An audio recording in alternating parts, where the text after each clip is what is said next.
నమస్తే, శ్రీమాత్రే నమః, శ్రీకృష్ణాయ నమః. మనం ఎప్పుడు యోగాల గురించి చెప్పుకుంటుండేవాళ్ళం కదా. అయితే ఈసారి అక్టోబర్ నెల అంటే యోగాలన్నీ అయిపోయినాయి మనకి.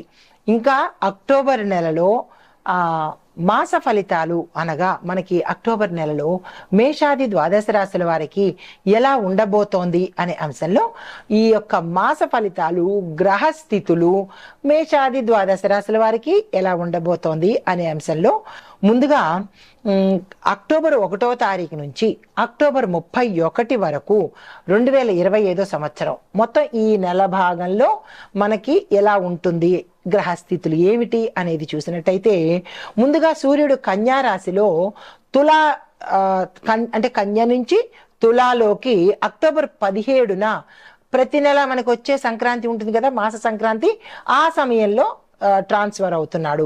అయితే చంద్రుడు పూర్తిగా ఈ మాసం అంతా కూడా అంటే అక్టోబర్ 6వ తారీఖు పౌర్ణమి దగ్గర నుంచి అమావాస్య వరకు ఇదే రాశిలో కంటిన్యూ అవుతాడు.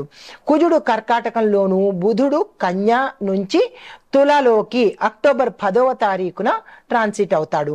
గురువు మిథునంలో తిరోగమన దశలో సంచారం చేస్తాడు.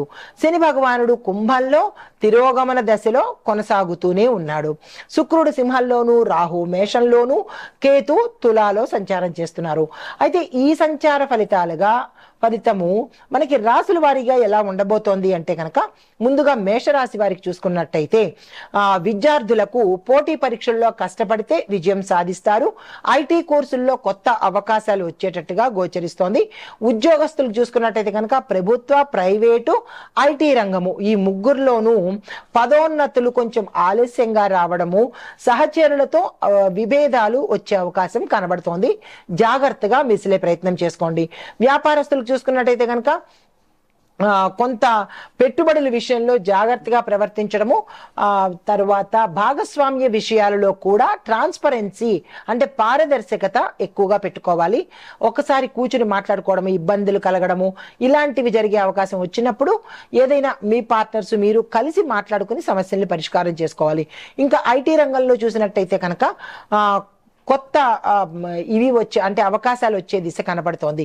వ్యవసాయ రంగంలో చూసినట్టయితే కనుక వర్షాధారిత లాభమే పంటలు పండేటట్టుగా గోచరిస్తోంది. దిగుబడి కూడా ఎక్కువగా పెరుగుతుంది. అయితే రాజకీయ పరంగా చూసినట్టయితే కనుక మీ యొక్క మాటకు ప్రాముఖ్యత పెరగడంతో పాటు వ్యతిరేక దాడులు కూడా పెరిగేటట్టుగా గోచరిస్తోంది. చాలా జాగ్రత్తగా వ్యవహరించుకోండి.